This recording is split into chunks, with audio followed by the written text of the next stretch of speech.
Hi friends, నా పేరు సుమంత్. మీరు చూస్తున్నది గ్రూటమ్ యూట్యూబ్ ఛానల్. ఇవాళ ఈ వీడియోలోని క్వశ్చన్ ఏంటంటే, యాక్చువల్గా మన సబ్స్క్రైబర్లో ఒకరైన జగన్ సాయి అనే వ్యక్తి ఒక కామెంట్ పెట్టాడు. అన్న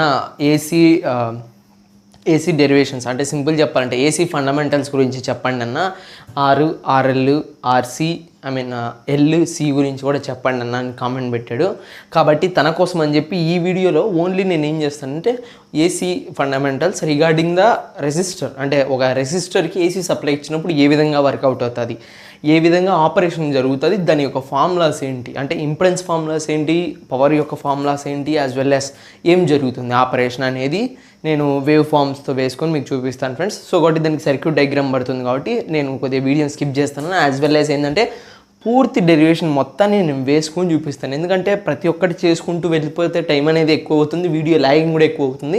సో కాబట్టి డెరివేషన్ అంతా వేసుకొని డెరివేషన్ ఈచ్ అండ్ ఒక్కొక్క స్టెప్ బై స్టెప్ మీకు ఎక్స్ప్లెయిన్ చేస్తాను. ఏ విధంగా వచ్చింది, ఎక్కడి నుంచి వచ్చింది, దానికి రీజన్స్ ఏంటి అని చెప్పి మీకు ఎక్స్ప్లెయిన్ చేస్తాను. సో కాబట్టి వీడియో అనేది స్కిప్ చేస్తున్నాను ఫ్రెండ్స్.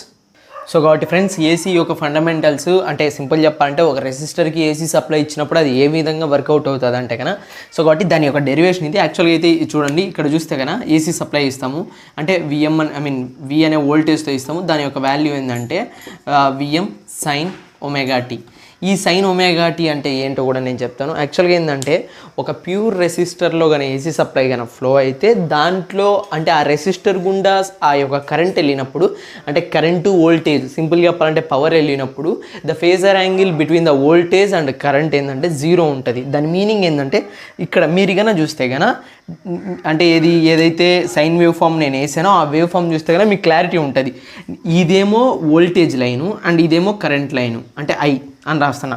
మీరు కానీ చూస్తే చూడ్డానికి రెండు ఒకేలాగా ఉంది, కాకపోతే ఏంటంటే వోల్టేజ్ ఏమో కొద్దిగా హై లెవెల్లో ఉంటుంది కాబట్టి దాని యొక్క మ్యాగ్నిట్యూడ్ లెవెల్స్ నేను హై అని రాశాను. అంటే అందుకే వోల్టేజ్ లైన్ పైన ఉంటే కరెంట్ లైన్ కింద ఉంది. బట్ కానీ ఫేజర్ డిఫరెన్స్ ఏం లేదు. అంటే ఏంటంటే ఒక వోల్టేజ్ అనేది వెళ్తూ ఉంటే దానికంటే కరెంట్ కూడా సేమ్ వాల్యూలోనే వెళ్తూ ఉంటుంది. అందుకే ఈ డిఫరెన్స్ అనేది చూపించాను. ఇప్పుడు ఏమైంది, వి అనే వోల్టేజ్ ఇచ్చాను, ఐ అనే కరెంట్ అనేది అంటే వోల్టేజ్ ఇంటూ కరెంటే మనకేంటి పవర్.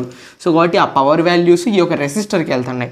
దాని గుండా నేను ఇందాక చెప్పింది ఏంది, ఏదైతే ఫేజర్ డిఫరెన్స్ జీరో ఉంటుందని చెప్పానో, సో కాబట్టి అందుకే నేను వేసాను. మీ సైన్ రిప్రజెంటేషన్ కూడా మీకు ఎక్స్ప్లెయిన్ చేస్తే మీరు ఎగ్జామ్స్లో వేస్తే మార్క్స్ స్కోరింగ్కి స్కోప్ ఉంటుంది. సో కాబట్టి అందుకనే ఈ విధంగా వేసాను. ఎప్పుడైతే వేవ్ ఫామ్ వోల్టేజ్ వేవ్ ఫామ్తో పాటు కరెంట్ వేవ్ ఫామ్ కూడా సేమ్ ఈక్వల్గా వెళ్తుంది. సో కాబట్టి అప్పుడేంది, the phasor difference between the voltage as well as current in the resistor is zero అని చెప్పి రాయొచ్చు. ఇప్పుడు ఏంటంటే విఎఫ్టీ అంటే ఏం చెప్పాను, విఎఫ్టీ అంటే కన్నా సింపుల్ చెప్పాలంటే వోల్టేజ్ కాబట్టి వోల్టేజ్ ఈక్వల్ టు విఎం అంటే ఏంటంటే మ్యాక్సిమం వోల్టేజ్ నాకు ఇక్కడ వచ్చింది. సో కాబట్టి దాన్ని విఎం అంట. మినిమం వోల్టేజ్ అంటే ఇది నెగిటివ్ సైడ్లో ఉన్నటువంటి ఇది, అంటే ఇక్కడ ఇదేమో పాజిటివ్, ఇదేమో నెగిటివ్ సైన్. అంటే సింపుల్గా గుర్తుపెట్టుకోవడానికి చెప్తాను, VM sine omega tea. Sine omega tea అంటే మీనింగ్ ఏంటంటే వాడు ఎందుకు సైన్ ఒమేగా టీ అన్నాడంటే ఫేజర్ డిఫరెన్స్ యాంగిల్ ఎంత ఉంటుంది దీనికి ఇప్పుడు యాంగిల్ ఎంత ఉంది, జీరో. సో కాబట్టి ఈ సైన్ ఒమేగా టీ అనేది ఒమేగా టీ అంటే సైన్ పక్కన పెడితే ఒమేగా టీ అనేది వాల్యూ జీరో ఉంటుంది. సింపుల్ చెప్పాలంటే వాల్యూ అనేది ఉండదు. ఇప్పుడు కనుక మీరు చూస్తే VFT is equal to VM sine omega tea. Sine omega tea అంటే ఈ ఒక టీటా అంటే సైన్ టీటా, అది సైన్ టీటా అంటే మీనింగ్ ఏంటంటే ఒమేగా టీ అని చెప్పి రాసుకోవచ్చు. ఈ ఒమేగా టీ అంటే ఏంటి అంటే కనుక phasor angle with respective time, అంటే ఒక టైంకి ఎంత యాంగిల్లో ఉంది అది ఏంటి అనేది ఈ యొక్క టీటా అనేది డిసైడ్ చేస్తుంది. సో కాబట్టి ఓమ్స్ లా ప్రకారంగా V is equal to I into R. So కాబట్టి అది కూడా తెలుసు. దాని తర్వాత ఇప్పుడు ఏంటంటే నాకు ఎక్కడేముంది, విఎఫ్టీ ఉంది. అంటే ఈ డెరివేషన్ చూసుకోండి, ఇదేమో విఎఫ్టీ అని చెప్పి చెప్పచ్చు. VFT is equal to I into R. నేను ఈ విఎఫ్టీ అంటే ఏంటి, విఎం సైన్ ఒమేగా టీ అంటే విఎం సైన్ ఒమేగా టీటా. ఈ టీటా అంటే ఏంది, ఒమేగా టీ అని చెప్పి. అందుకే నేను ఏమని రాశానంటే నెక్స్ట్ ఇది first step, next further step and third step. ఇప్పుడు ఏమైందంటే ఈ విఎఫ్టీ కాస్త ఇక్కడ రాశాను. విఎఫ్టీ అంటే నాకు మీనింగ్ ఏంది, విఎం సైన్ ఒమేగా టీటా అంటే VM sine omega tea is equal to ఈ ఐ ఇంటూ ఆర్ అని నేను అక్కడ రాశాను. ఇప్పుడు నాకేంది, కరెంట్ కావాలి. ఎంత ఫ్లో అవుతుంది కరెంట్ తెలియదు మనకు. తెలియాలంటే ఐ ఈజ్ ఈక్వల్ టు ఇప్పుడు ఏమవుతుంది, ఈ వాల్యూ మొత్తాన్ని కిందికి తీసుకొని రావచ్చు. అప్పుడు ఏంటంటే సింపుల్ చెప్పంటే I is equal to VM sine omega tea by R అంటే ఐ ఉంటుంది. ఈ యొక్క రెసిస్టర్ వాల్యూ బైలో వస్తుంది, అంతే సేమ్ ఫ్రెండ్స్. కాకపోతే చూడ్డానికి కాంప్లికేటెడ్గా ఉంది కానీ జస్ట్ వాల్యూస్ అనే బైలలోకి తెప్పించేస్తే ఈజీగా అయిపోతుంది. Omega T equal to 90 omega tea is equal to 90 and then IM is equal IM అంటే ఏంది మ్యాక్సిమం కరెంట్ అంటే ఐఎం అంటే మ్యాక్సిమం. సో కాబట్టి ఐఎం అనేది ఎక్కడ వచ్చింది ఈ పాయింట్లో వచ్చింది, విఎం అనేది ఎక్కడ వచ్చింది ఇక్కడ వచ్చింది, అంటే ఇక్కడేమో విఎం వస్తే ఇక్కడేమో ఐఎం వచ్చింది.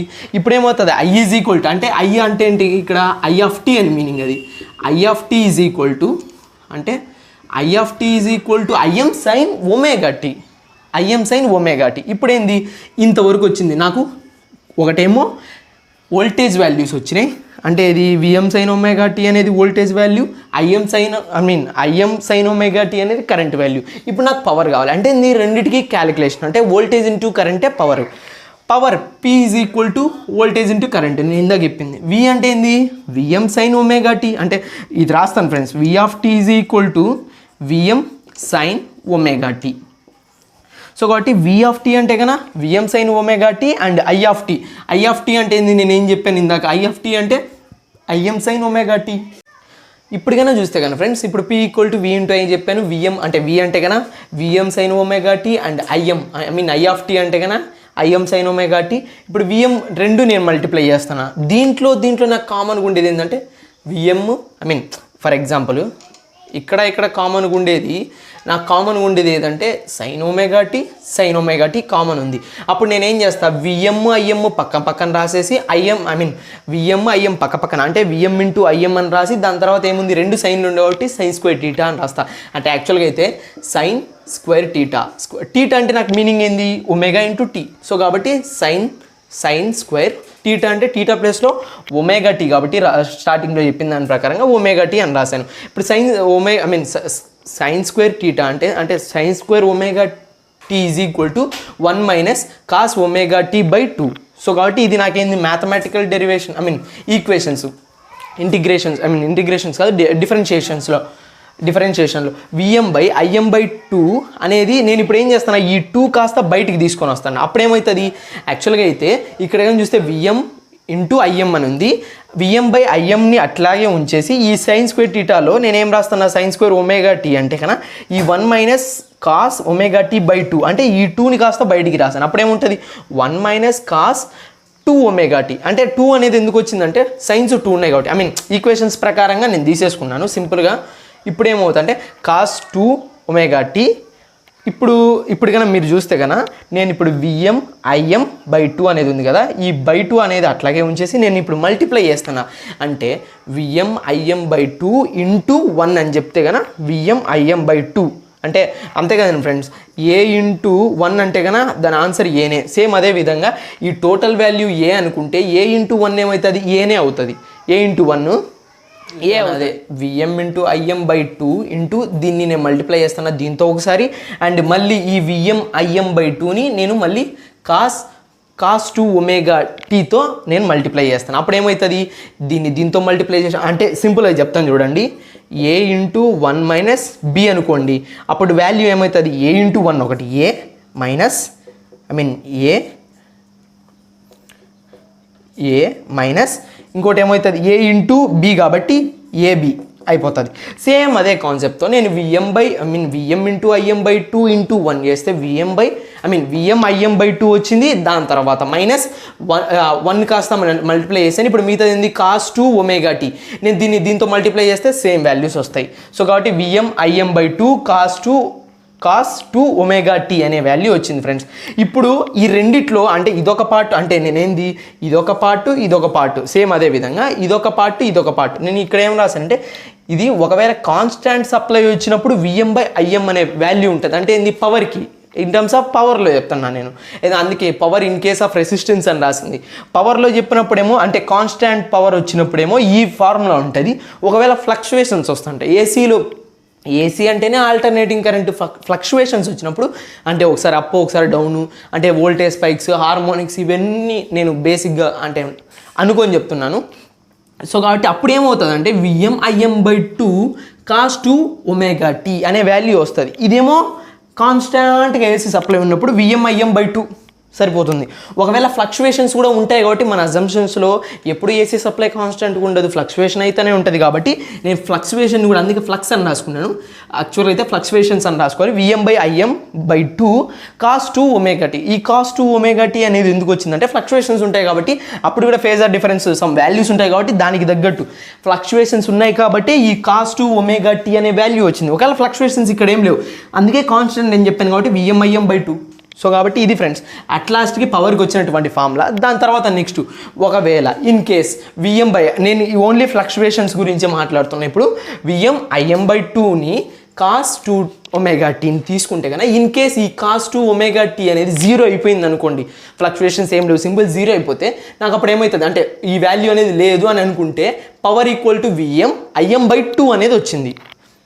దీని ప్రకారంగా చెప్తున్నాను నేను. దీని ప్రకారంగానే ఈ వాల్యూ 0 అయిపోతే అనుకుంటే ఈ వాల్యూ లేదు అని అనుకుంటే ఇప్పుడు ఏమైతే P = V/Im/2 అనేది ఉంది. ఈ 2ని నేను ఏ విధంగా రాసుకుంటున్నా అంటే సింపుల్ చెప్పాలంటే 2 ఈజీ. ఇప్పుడు ఈ 2ని నేను ఏ విధంగా రాసుకుంటా అంటే 2 = √2 × √2. మనం కన్నా మ్యాథమెటికల్గా √2 × √2 అని మల్టిప్లికేషన్ చేస్తే చూస్తే కానీ ఫ్రెండ్స్ 2ని ఇన్ టర్మ్స్ ఆఫ్ మనం ఏమనుకుంటామంటే మ్యాథమెటికల్ క్యాలిక్యులేషన్స్లో 2 = √2 × √2.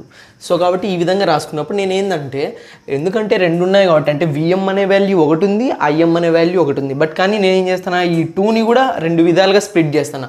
అప్పుడు నాకేమవుతుందంటే Vm/√2 అండ్ Im/√2 ఈ వాల్యూస్ని RMS వాల్యూస్ అంటాము. అంటే VRMS = Vm/√2 and IRMS = Im/√2. So కాబట్టి అందుకే నేను Im/√2 ఇక్కడేమో ఏమని రాశాను Vm/√2. ఈ వాల్యూస్ని RMS వాల్యూస్ అంటాము.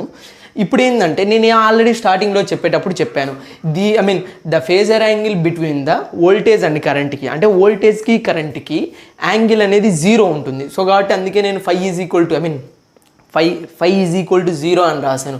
అప్పుడు ఎంత ఉంటుంది అంటే దీని మీనింగ్ ఏంటంటే ఎందుకు రాశానంటే కన్నా ఫేజర్ యాంగిల్ 0 ఉన్నప్పుడు అప్పుడు పవర్ ఫ్యాక్టర్ ఎంత ఉంటుంది అంటే ఆ రెసిస్టర్లో సప్లై వెళ్ళినప్పుడు అంటే ఏసీ సప్లై వెళ్ళినప్పుడు పవర్ ఫ్యాక్టర్ ఎంత ఉంటుందంటే మ్యాక్సిమం 0 నుంచి 1 వరకు ఉంటుంది. 0 నుంచి 1 వరకు. ఒకవేళ ఇది ప్యూర్ రెసిస్టర్ అయితే ఆల్రెడీ అందుకే రాశాను AC supply through pure resistance అని చెప్పాను. అంటే ప్యూర్ రెసిస్టెన్స్ అనేది ఉంటే గన ఆ యొక్క రెసిస్టర్కి ఏసీ సప్లై పంపించినప్పుడు దాని యొక్క పవర్ ఫ్యాక్టర్ మ్యాక్సిమం 0 నుంచి 1 లోపల వరకే ఉంటుంది అని చెప్పి. ఇప్పుడు ఇంపిడెన్స్ అంటే సింపుల్గా చెప్పాలంటే దాని యొక్క రెసిస్టెన్స్ అని చెప్తాం. యాక్చువల్గా అయితే డీసీ సోర్స్లో Z = R అంటాం. అంటే ఏంటంటే డీసీ సోర్స్ ఇచ్చినప్పుడు రెసిస్టెన్స్ ఎంతైతే ఉంటుందో దాన్నే మనం ఇంపిడెన్స్ అని కూడా అంటాము. సో కాబట్టి ఇక్కడ దీంట్లో కూడా ఆల్మోస్ట్ అదే ఈక్వల్గా చెప్పచ్చు. Impedance Z V/I. మీరు కన్నా చూస్తే R = ఓమ్స్ లా ప్రకారంగా రెసిస్టెన్స్ ఓమ్స్ లా ప్రకారంగా R = V/I. సేమ్ ఈ యొక్క రెసిస్టెన్స్ అన్నా ఇంపిడెన్స్ అన్నా ఆల్మోస్ట్ ఒకటే కాబట్టి నేను ఈ విధంగా రాశాను. ఇప్పుడు ఎంత ఉంది Vm V అంటే ఏంది నాకు Vm, I అంటే Im. Vm at an angle of 0 అని చెప్పి రాశాను. 0 ఎందుకంటే phasor angle between the voltage and current 0 కాబట్టి ఫేజర్ యాంగిల్ ఒకదానికి 0 అంటే కరెంట్కి వోల్టేజ్కి 0 కాబట్టి అందుకే Vm at an angle of 0, Im at an angle of 0 అని చెప్పి రాశాను ఫ్రెండ్స్. సో కాబట్టి నాకు ఇప్పుడు నెక్స్ట్ ఏంది Vm అంటే నేను ఏం చెప్పాను స్టార్టింగ్లో Vm అంటే I × R అని చెప్పాను. సింపుల్గా వోల్టేజ్ = కరెంట్ ఇంటూ రెసిస్టెన్సే కాబట్టి Vm V = I × R కదండి ఫ్రెండ్స్. సో కాబట్టి ఇప్పుడు Vm Im × R. సో కాబట్టి అదే రాశాను నేను.